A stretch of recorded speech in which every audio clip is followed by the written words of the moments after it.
Hello friends, welcome to my YouTube channel chemistry by Swati. आज की इस वीडियो में हम हीट ऑफ हाइड्रोजनेशन पढ़ेंगे और इस पर बेस्ड न्यूमेरिकल करेंगे। तो चलिए स्टार्ट करते हैं। हीट ऑफ हाइड्रोजनेशन, इसको डेल्टा एच हाइड्रोजनेशन से डिनोट करते हैं। इसमें क्या होता है कि हीट इवॉल्व होती है जब एक mole unsaturated organic compound, one mole unsaturated organic compound convert होता है सैचुरेटेड कंपाउंड में। अनसैचुरेटेड ऑर्गेनिक कंपाउंड मतलब कि जिसमें डबल बॉन्ड या फिर ट्रिपल बॉन्ड आएंगे, और सैचुरेटेड कंपाउंड मतलब जिसमें सिंगल बॉन्ड। तो लिखा है heat evolve during the complete hydrogenation of one mole unsaturated organic compound into its saturated compound is called heat of hydrogenation. जैसे C2H2, इसमें क्या है, ट्रिपल बॉन्ड है। C2H2 में ट्रिपल बॉन्ड है, इसकी रिएक्शन कराएंगे हाइड्रोजन से H2 से, तो ये कन्वर्ट हो रहा है C2H4 में। तो ये हाइड्रोजनेशन रिएक्शन नहीं है, क्योंकि इसमें कंप्लीट हाइड्रोजनेशन नहीं हो रहा है, सैचुरेटेड कंपाउंड नहीं बन रहा है, यहाँ डबल बॉन्ड बन रहा है प्रोडक्ट में। Second example C2H4 plus H2, इसमें डबल बॉन्ड है, इसमें दो हाइड्रोजन ऐड कर दिया, दो हाइड्रोजन से रिएक्शन करा दी तो C2H6 बन गया, और इसमें सिंगल बॉन्ड है, C2H6 में सिंगल बॉन्ड है, इसलिए ये एक हाइड्रोजनेशन रिएक्शन है। हीट ऑफ एटमाइजेशन, इसको डेल्टा HATO एटमाइजेशन से भी डिनोट करते हैं, और ये एक एंडोथर्मिक रिएक्शन है। तो ये होता क्या है, heat required to dissociate one mole substance into gaseous atom. जब एक मोल सब्सटेंस कन्वर्ट हो जाएगा गैसियस एटम में, तो उसको बोलते हैं हीट ऑफ एटमाइजेशन, और एक मोल सब्सटेंस कन्वर्ट होगा गैसियस एटम में। तो यहाँ पर दे दिए एग्जांपल के लिए, half H2 gas gives 1H। तो यहाँ पर हाइड्रोजन मॉलिक्यूल जो है उसके पास मोल कितने हैं, 1/2।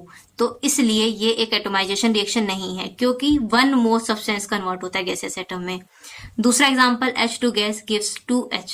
तो यहाँ पर हाइड्रोजन का एक मोल है और ये गैसियस एटम में कन्वर्ट हो रहा है, इसलिए ये एक एटमाइजेशन रिएक्शन है, हीट ऑफ एटमाइजेशन रिएक्शन है। अब आता है सिक्स्थ, हीट ऑफ ट्रांसफॉर्मेशन। तो हीट ऑफ ट्रांसफॉर्मेशन में हम पहला पढ़ेंगे हीट ऑफ फ्यूजन, इसको डेल्टा H फ्यूजन से भी डिनोट करते हैं। तो इसमें क्या होता है, required amount of heat to convert one mole solid into liquid. जब एक मोल सॉलिड कन्वर्ट हो जाएगा लिक्विड में at its melting point is called heat of fusion. और ये एक एंडोथर्मिक रिएक्शन है, क्योंकि हीट रिक्वायर्ड है, हीट चाहिए सॉलिड से लिक्विड को कन्वर्ट करने, सॉलिड से लिक्विड में कन्वर्ट होने के लिए हीट एब्जॉर्ब करेगा सॉलिड, तो इसलिए ये एक एंडोथर्मिक रिएक्शन है। हीट ऑफ वेपराइजेशन, जिसको डेल्टा HVAP से डिनोट करते हैं, required amount of heat to convert one mole liquid into gases, one mole liquid into gas at its boiling point is called heat of vaporization. Heat of sublimation, इसको delta HSUB sublimation से भी denote करते हैं, और इसमें क्या होता है कि जब वन मोल सॉलिड कन्वर्ट हो जाएगा गैसेस एटम में at certain temperature is called heat of sublimation. और ये तीनों रिएक्शन ही एंडोथर्मिक रिएक्शन है, क्योंकि इसमें हीट एब्जॉर्ब होगी।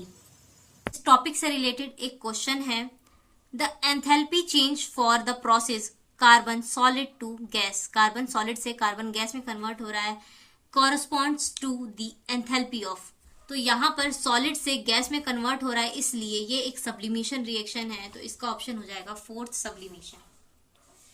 तो आज की वीडियो में बस इतना ही, मिलते हैं अगली वीडियो में। तब तक के लिए पढ़ते रहिए, सीखते रहिए। वीडियो अच्छी लगे तो वीडियो को लाइक करें, चैनल को सब्सक्राइब करें।